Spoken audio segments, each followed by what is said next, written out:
Selamat sore pemirsa, saya sedang berada di kediaman Ibu Dian Sari Wahyuni. Saya di sini bersama rekan saya akan mewawancarai tentang seputar kebidanan. Langsung saja kita serahkan ke rekan saya untuk mewawancarai Bidan Dian Sari Wahyuni.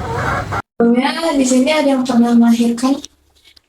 Kalau di sini untuk melahirkan ada, cuman untuk bulan ini kebanyakan kita banyak yang lucu seperti itu. Terus misalnya nih, kalau bidan malpraktik itu sanksinya apa ya? Kalau untuk bidan malpraktik itu sebenarnya kalau dilihat dari sanksi kan ada undang-undangnya sendiri ya.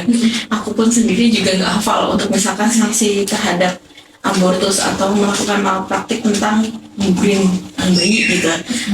Itu paling nggak tuh ya adalah namanya juga hukuman atau sanksi, denda pasti juga ada, hukuman penjara pun juga ada. Cuman untuk berapa tahunnya, berapa ininya saya kurang paham juga seperti itu. Terus abis itu kalau misalnya nih ada ibu yang udah mau melahirkan banget, tapi ibu itu dalam kondisi tidak sehat, itu biasa gimana? Yang nggak sehat siapanya? Ibunya, maksudnya kondisinya lemah gitu, nggak memungkinkan untuk normal, oh gitu. Sebenarnya kayak gini, apa namanya? Ibu hamil itu kan bukan wajib ya, sebaiknya kan rutin kontrol ya. Nah, jadi kita tahu nih kalau misalkan ibu hamil itu udah saatnya mau melahirkan, udah TP-nya kayak gitu. Jadi kita bisa mastiin ibunya tuh keadaannya sehat atau enggak. Begitupun juga bayinya seperti itu. Kalau misalkan dari awal kita udah tahu, oh ibu itu ternyata ada anemia itu kekurangan sel darah merah.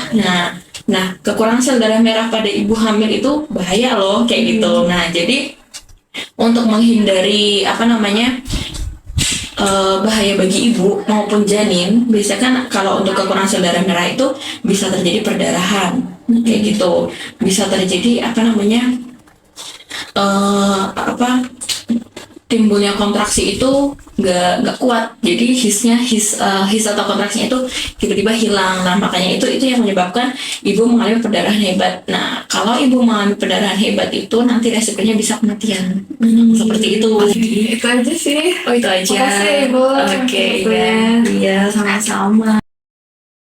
Pada zaman dahulu, sekitar tahun 90-an, wanita yang hamil tak pergi ke bidan karena bidan sangat jarang pada masa itu. Mereka juga lebih mempercayai dukun beranak dibandingkan bidan. Masyarakat masih suka menggunakan cara tradisional yang mereka anggap lebih aman dibandingkan dengan medis. Sebagian besar, masyarakat merasa takut dengan peralatan medis. Namun, jika keadaan sudah darurat dan dukun sudah tidak bisa berbuat apa-apa, baru masyarakat beralih ke penanganan medis yang dilakukan oleh perawat, bidan, maupun dokter. Meski sudah ada jasa bidan, penduduk tahun 90-an lebih cenderung melahirkan ke dukun beranak. Salah satu keuntungan yang bisa didapatkan dari bidan adalah proses persalinan yang lebih aman dibandingkan dukun beranak. Namun, persalinan oleh bidan hanya bisa dilakukan jika janin berada dalam keadaan sehat dan kehamilan tidak beresiko.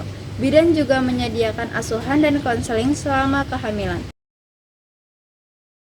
Pelayanan kebidanan berfokus pada upaya pencegahan, promosi kesehatan pada masa sebelum hamil, masa persalinan, masa nifas, masa menyusui, dan masa antara dua kehamilan, ataupun bayi baru lahir, bayi, anak balita, dan anak prasekolah.